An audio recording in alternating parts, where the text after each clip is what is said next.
High views morning video ఇచ్చా పూజా కేత్కర్ అని more than 800 ఆమెకు వచ్చిన ర్యాంక్. బట్ దివ్యాంగుల కేటగిరీలో ఐఏఎస్ తీసేసుకుంది అని. సీరియస్లీ అవసరాలు ఇవ్వటం కాదు, ఏమి తీసేసుకుంది. లేకపోతే ఆమెకు సంబంధించి డిజేబుల్డ్ సర్టిఫికేట్ ప్రొవైడ్ చేసిన వాటికి సంబంధించి ఆర్టీఐ కార్యకర్త నిజమా కాదా అసలు ఏంటని చెప్పి అప్రోచ్ అయితే మెడికల్ టెస్ట్లో మరలా చేయాలంటే వెళ్ళిందిలే.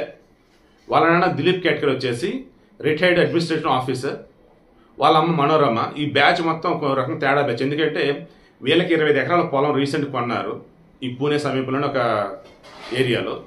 దాని చుట్టుపక్కల ఉన్న ల్యాండ్స్ ఉన్న రైతులతో గొడవ. ఈ మనోరమ ఏకంగా పిస్టల్ గాల్లో పేల్చి వాళ్ళు భయపెట్టింది. అది కాస్త వీడియో వైరల్ అయింది. వచ్చేసి ట్రైనింగ్ కలెక్టర్ ఉండి చేసిన హడావుడి వల్ల. దాంతో వాళ్ళకు నోటీసులు ఇచ్చారు. దిలీప్ మీద వాళ్ళ అమ్మ మనోరమ మీద కేసు ఆల్రెడీ ఫైల్ అయింది. అసలు మీకు తుపాకీ ఎక్కడిది, ఆ రోజు ఎందుకు ఫైర్ చేశారు అది. అండ్ మీ అమ్మాయి చెప్పిన దాని ప్రకారం నాన్ క్రిమినల్ ఏరియా అని చెప్పేసి అన్నారు. వార్షిక ఆదాయం 8 లక్షలు దాన్ని చూపిస్తున్నారు.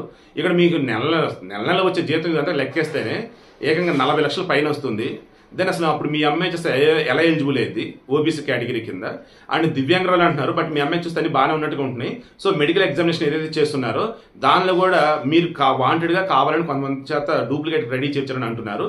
దీనికి సంబంధించి ఏంటి అన్నప్పుడు ఆల్రెడీ యూపీఎస్సీ వాళ్ళు ఒక కమిటీ వేస్తున్నారు, సింగిల్ మ్యాన్ కమిటీ. వాళ్ళు మొత్తం విచారణ చేస్తూ ఉన్నారు. ఆ కమిటీలో ఈమె ఫ్రాడ్ చేసిన తేలితే ముందు ఉన్న జాబ్ పోయిద్ది, అండ్ నెక్స్ట్ జైలుకి కూడా పోయిద్ది. ఇప్పుడు లేటెస్ట్గా 21 చలాన్లు, 26,000 రూపాయలు ఫైన్లు. ఏదైతే ఈమె కారు ఉందో Audi car, I think so Arduino BMW ఆడి అనుకుంట కొత్త కారు. ఇక దానికి మహారాష్ట్ర ప్రభుత్వం అని చెప్పేసి గవర్నమెంట్ వెహికల్ అని చెప్పేసి అన్నట్టు వివిఐపి కార్ అన్నట్టు పైన వచ్చేసేమో బుగ కార్ అంటారు కదా, ఆ బులుగు రెడ్ లైట్లు కొయ్యి కొయ్యి కొయ్యి ఎగులుతూ ఉంటాయి అవి. అండ్ ఆఫీస్లో ఫర్నిచర్ అని అద్దని ఇదని ఈ తల్లి చేసిన కంపుకి ఎంత అంటే ముందు కారు పోయింది. ఎలా తీసుకెళ్లి నీరు పోయినటువంటి పోలీస్ స్టేషన్లో దాన్ని సబ్మిట్ చేశాడు ఆ డ్రైవర్. ఎందుకు భయంకరంగా దాని మీద చలాన్లు ఉండటం. అండ్ ఆ కారుకు సంబంధించి ఈమె వచ్చేసి రూల్స్కి విరుద్ధంగా మహారాష్ట్ర ప్రభుత్వం అని చెప్పేసి పెడతాము, తర్వాత బుగ్గ కారు పైన బుగ్గ పెడతాము. అండ్ ఈమె చేసిన హడావుడి అంత ఎంత కాదు, ఇవన్నీ కలగాలి ముందు కారు పోయింది. నెక్స్ట్ ఖచ్చితంగా వాళ్ళ అమ్మ నాన్న ఇద్దరిలో వెపన్ ఎవరిదైతే ఉందో, ఎవరైతే ప్రయోగించున్నారో దాని లైసెన్స్ ఉందా లేదా, అసలు ఎందుకు ప్రయోగించారు ఏంటి అన్నప్పుడు ఆ వేలో వాళ్ళు పోతారు. ఈమె ఈ సింగిల్ మెన్ కమిటీ ఇచ్చే నివేదిక చూస్తూ ఉంటే నేను ఆమె ప్రవర్తన అంతా కూడా చెక్ చేసుకుంటా ఉన్నా. ఖచ్చితంగా ఫ్రాడ్ అని నాకు అనిపిస్తూ ఉంది. సో ఆమె ఉద్యోగం కూడా పోవటం ఖాయం.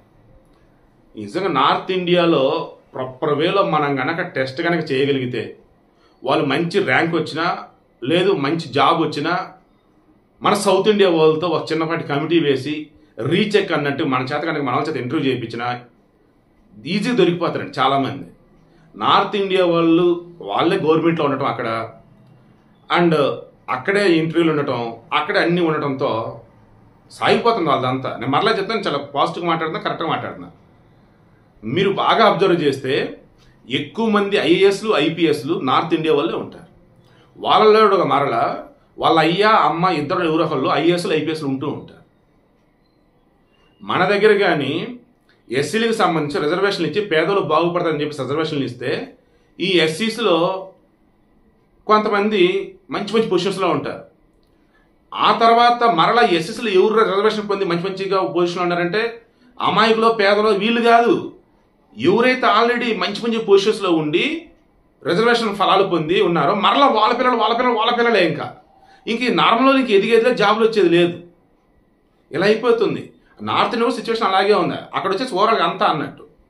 దీని మీద ఖచ్చితంగా మన సౌత్ ఇండియా నుంచి ఉన్న ఎంపీలు పోరాడాలి, నార్త్ ఇండియా ఉన్న వాళ్ళు కళ్ళు తెరవాలి. అప్పుడు ఈ దేశం అయితే బాగుపడుతుంది. ముందు పూజా కేత్కర్ వల్ల తెలిసింది ఏంద్రయ్య అంటే యూపీఎస్సీలో కూడా అవినీతి, యూపీఎస్సీలో కూడా బంధు ప్రీతి, పక్షపాతం, చెత్త చెదారం అన్ని చోట్ల ఉందన్నట్టుగా ఎంతో సిన్సియర్గా ఉండిద్దిరా బాబు యూపీఎస్లో కూడా మరలా నిరూపించింది మన పూజా కేత్కర్.